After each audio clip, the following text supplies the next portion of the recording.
नमस्कार मित्रों, निर्माण आईएएस में आपका स्वागत है। मैं ध्रुव कुमार। आज हम लोग चर्चा करेंगे क्रिप्टो करेंसी के बारे में। तो आइए देखते हैं।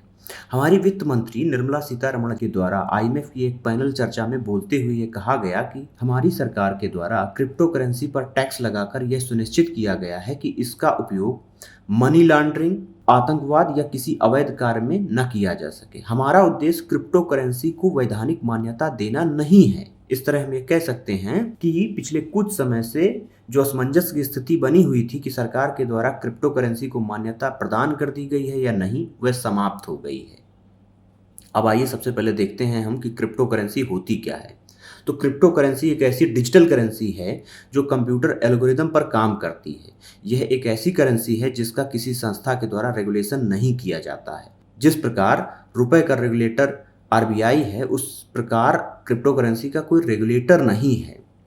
यदि बात करें इसके ओरिजिन की, तो दुनिया में सबसे पहले बिटकॉइन नामक क्रिप्टो करेंसी की शुरुआत हुई। वर्ष था 2009। कहा जाता है कि इसको जापान के सतोशी नाकमोतो नाम के एक व्यक्ति ने बनाया, लेकिन उसकी पहचान आज तक संदिग्ध बनी हुई है। कुछ लोग कहते हैं कि सतोशी नाकमोतो नामक व्यक्ति नहीं था, बल्कि यह एक समूह था जिसके द्वारा क्रिप्टो करेंसी की खोज की गई। मौजूदा समय में लगभग 1500 से ज़्यादा क्रिप्टो करेंसी बाजार में उपलब्ध हैं, जो peer to peer electronic system के रूप में काम करती हैं। Peer to peer electronic system का मतलब यह है कि आपको लेन देन के दौरान किसी थर्ड पार्टी की ज़रूरत नहीं पड़ेगी। सरल शब्दों में कहें तो जब हम किसी को पैसा ट्रांसफ़र करते हैं तब उसमें हमें बैंक की ज़रूरत पड़ती है, लेकिन क्रिप्टो करेंसी के लेन देन में हमें किसी थर्ड पार्टी या बैंक की ज़रूरत नहीं होती है।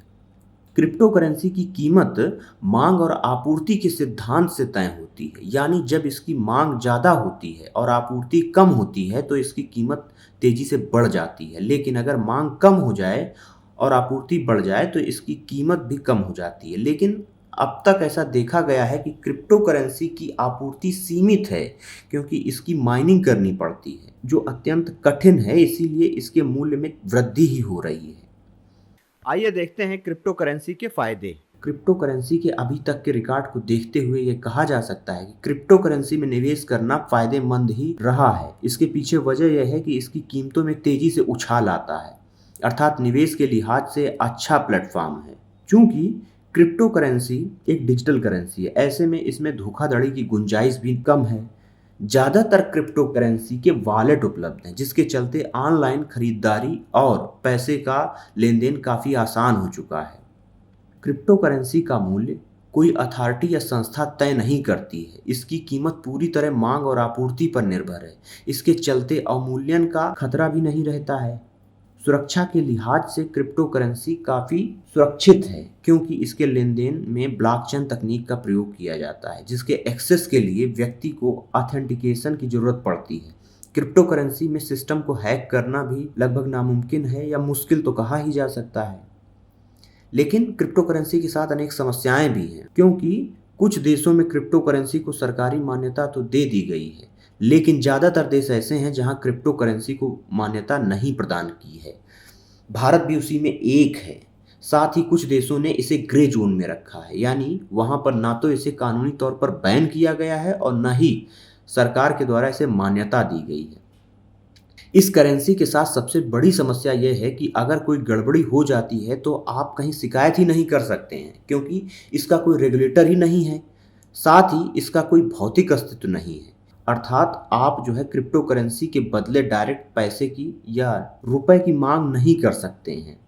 इसके साथ ही इसको कंट्रोल करने के लिए कोई देश, सरकार या संस्था नहीं है, जिसके चलते इसकी कीमतों में लगभग अस्थिरता बनी रहती है। इसीलिए सरकार को क्रिप्टो करेंसी को मान्यता देने में भी समस्या है, क्योंकि देखा गया है कि इसकी कीमतों में बहुत तेज़ी से उछाल आता है या बहुत तेज़ी से गिरावट आती है। इसका दुरुपयोग अनेक प्रकार के गैर कानूनी कार्यों में भी पाया गया है, मसलन हथियारों की खरीद फरोख्त, ड्रग सप्लाई, कालाबाजारी आदि में। क्योंकि इसका इस्तेमाल दो लोगों के बीच ही होता है, इसीलिए इस तरह के कार्यों में इसका प्रयोग आसानी से किया जा सकता है, लिहाजा यह काफ़ी खतरनाक भी हो सकता है।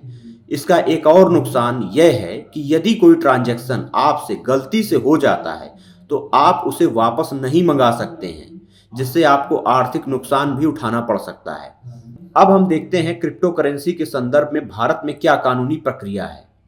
किसी भी देश में मुद्रा या करेंसी जारी करना उस देश की सरकार का सोवरेन राइट है। यह बात भारत पर भी लागू होती है। भारत सरकार की तरफ से मुद्रा जारी करने का अधिकार आरबीआई के पास है। इसके अलावा यदि कोई अन्य संगठन या निजी संस्थान किसी तरह की समानांतर मुद्रा जारी करता है तो यह फर्जी करेंसी छापने जैसा होगा, जो कि एक तरह से कानूनी अपराध है।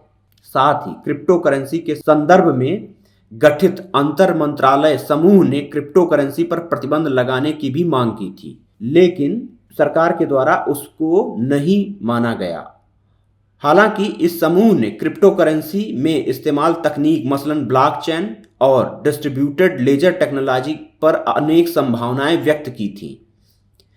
आरबीआई के द्वारा यह भी कहा गया कि वह क्रिप्टो करेंसी के लेन देन को मान्यता नहीं प्रदान करेगा, लेकिन सर्वोच्च न्यायालय के द्वारा अपने आदेश में यह कहा गया कि बैंक को डिजिटल करेंसी के लेन देन को मान्यता देनी होगी। हालांकि अभी इस संदर्भ में कोई स्पष्ट विचार नहीं है।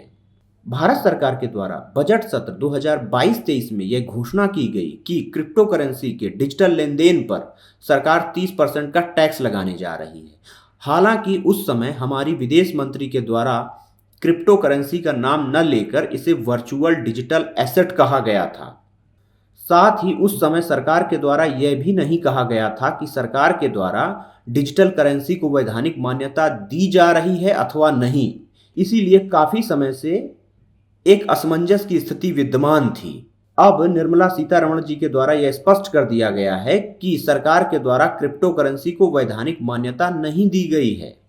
उन्होंने आईएमएफ के कार्यक्रम में बोलते हुए यह भी कहा कि यह दुनिया के सभी देशों के लिए सबसे बड़ा खतरा है। मनी लॉन्ड्रिंग के साथ ही क्रिप्टो करेंसी का इस्तेमाल टेरर फाइनेंसिंग में भी हो रहा है।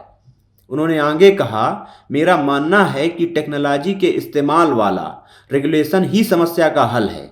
इसे बहुत ज़्यादा सक्षम होना होगा। यह टेक्नोलॉजी के मामले में सबसे आगे होना चाहिए। अगर कोई देश यह सोचता है कि वह चीज़ों को हैंडल कर सकता है तो उसे सबके साथ मिलकर यह काम करना चाहिए। अतः इस तरह हम देख सकते हैं कि अब सरकार का क्रिप्टो करेंसी को लेकर मत स्पष्ट हो गया है। धन्यवाद।